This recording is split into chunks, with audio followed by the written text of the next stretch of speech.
by institutions, and it's even more questionable to use this connotation of modernity as westernization. What kind of West are we talking about? It does not become more easy when moving to the Muslim world. Decided to pose the question how to define a modern Muslim, and I've chosen two. On the left side you see Tansu Çiller, born 1946, and she was prime minister in Turkey in the 1990s. Female prime minister, on paper at least, well educated as an economist, here joining Bill Clinton in the Oval Office and discussing modern politics. She also had a reputation of pretty often confusing the public good with her own ones and her husband's ones, because many of my Turkish friends indicate that she probably was one of the most corrupt politicians of the Turkish Republic ever. So there, unfortunately, also the gender dimension does not help. Also, women can be very corrupt. That you cannot say about Zainab al-Ghazali, who is the founder of the Muslim Sisterhood. And she certainly is a morally, ethically very integral person and has quite different body politics from Tansu Çiller. Zainab al-Ghazali was actually founding the Muslim Sisterhood not by full support of her fellow brothers, but it was also a struggle, and she represents somebody who can be called as leading figures among Islamic feminism. So Islamic women's movement. Two women, in my opinion, both modern. And again, this shows you that we have to be careful not all too easily apply specific kind of definitions what is modern. Now, and now comes the probably, for those who are not so interested in social theory, the bit more boring part, but it's quickly done. In my work, I depart from the assumption that the modern condition is a global condition. That modernity is intrinsically global modernity. The literature about modernity is meanwhile flooded by modernities in the plural. Scholars write about multiple modernities, alternative, entangled, successive modernities, or variations of modernities. All these modernities in the plural are attempts to avoid previous assertions that modernization is synonymous to westernization. Today, most scholars would agree on the assumption that there is no single paradigmatic path of modernization, and that modernity historically appears with multiple phases. Even the idea of Western modernity has been dissolved into the multiple modernities of Europe and the Americas. Yet, what is then the common denominator of these multiple modernities? Does the concept of modernity still have any generic meaning? If we talk about many modernities, to what refer they as modern? I would claim yes. In selectively drawing on the work of Peter Wagner and others, I suggest to define the modern condition by a set of existential questions resulting from an all-penetrating experience of social contingency. Modern individuals and collectives live in constant tension between order and uncertainty. At the macro level, this social contingency raises the question as to in which way a man-made social order is possible. At the micro level, individuals are confronted with the task to construct their own meaningful forms of selfhood. Thus, social order and identity are two global catchwords of modernity. These two fundamental questions about social order and individual and collective identities might be answered in a multiplicity of ways. However, plurality of ways which has evolved with common reference to a number of historically specific social imaginaries. In the sociological tradition, the evolution of these common social imaginaries has been discussed with reference to two often opposing analytical narratives. The narrative of differentiation, so that modernization means society increasingly differentiated in different realms, and the narrative of individualization. Both narratives are based on the modern idea of autonomy. However, they interpret autonomy in opposite ways. The narrative of differentiation suggests a solution to the modern problems of contingency in the form of stabilizing autonomous systemic structures, and the strongest historical manifestation of this solution is the national state.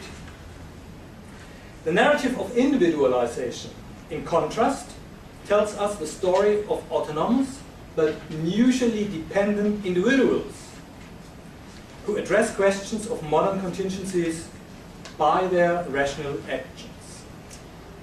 Taken together, these two narratives accentuate the modern question of the relationship between society and the individual, whose respective claims, societal and collective and individual, for autonomy seem to be mutually exclusive. In the political discourse of modernity, we can observe a multiplicity of ideologies oscillating between these outer poles, of the claim for autonomy of organized collectivities or the resurgence of the individual against the authoritative claims of the state. Now, with the help of which analytical tools can we observe the historical course of this struggle between the autonomy of social order and the autonomy of individuals? And thereby I draw on two strands of literature in social theory, which also are not the most befriended ones. One strand is working with the idea of successive modernities, that modernity is not a sort of a linear process, but that we have experienced breaks and different kinds of social orders and imaginations of social orders which are successive to each other.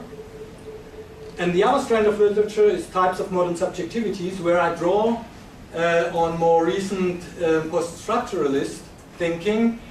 The interesting thing, I read this stuff separately. They normally do not relate to each other. However, in terms of subjectivity formation, the ideal types which you can find in this literature are pretty similar to what on the other side are ideal types of successive modernities.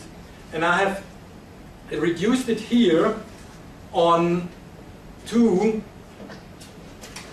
on each side altogether 4 kind of ideal types, which are somehow the outer poles of ideal types, and real historical process of identity construction and of the construction of social orders oscillates in between.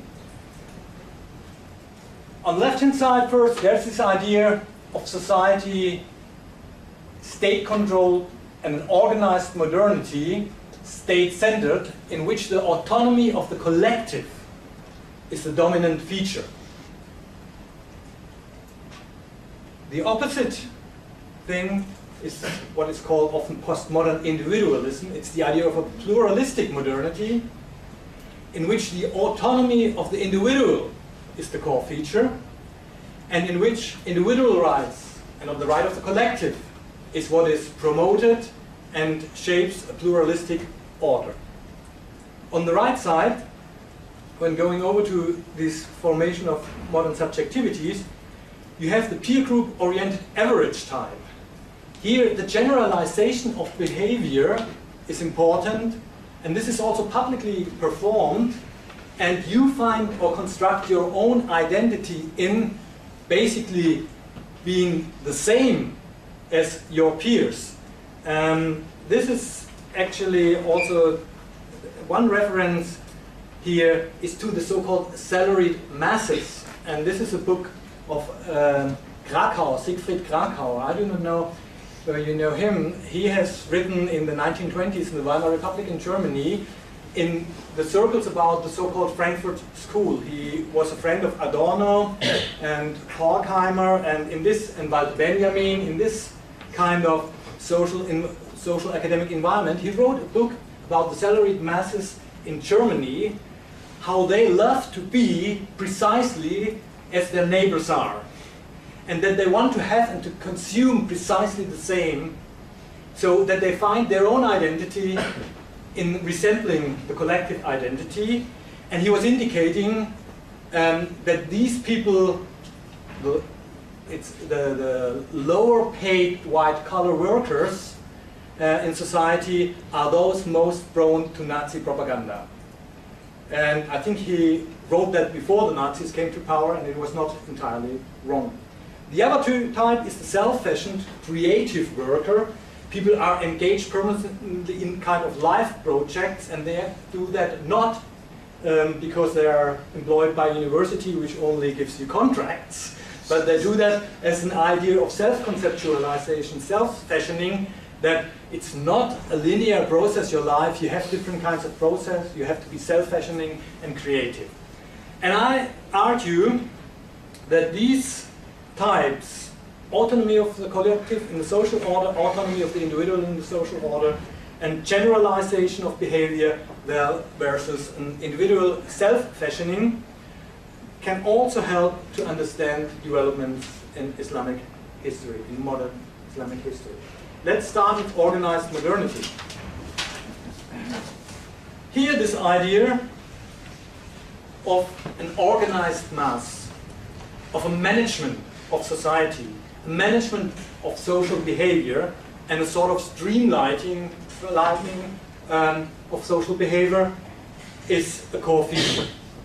And it reminds certainly the assembly line of the 1920s, 1930s, but also the idea of Fordism with a more state-controlled form of capitalism and organizing a society within a kind of, I would nevertheless in Fordism also say top-down attitude. You have much more extremes in what I mentioned before, European fascism, or in the Soviet Union with Leninism and then Stalinism. Islamism, it's not that I say prayer is just something you can pray either individually or you do it organized, but it's the idea also of the 1920s of streamlining and defining Muslim society, and basically I come to that, building on the ideas of Hassan al-Banna, of the Muslim Brotherhood, of having a collective which is managed and organized by religious ethics and norms. When we move from organized social macro level to the individual level, I've chosen on the left side Bain and the idea of a avant-gardist party to design the new modern man, and an enlightened elite who is responsible to do that, and where the ideal is that you design a peer group, that the individual self resembles, in this sense, the new socialist being. Hassan al-Banna was following something similar, not socialist, but his interpretation of the modern Islamic being, the modern Muslim. He's the first reformist who clearly addressed the social masses and was not elitist as the previous reformers, the ones I mentioned, for example, Muhammad Abdu. He was interested in shaping an independent Egyptian society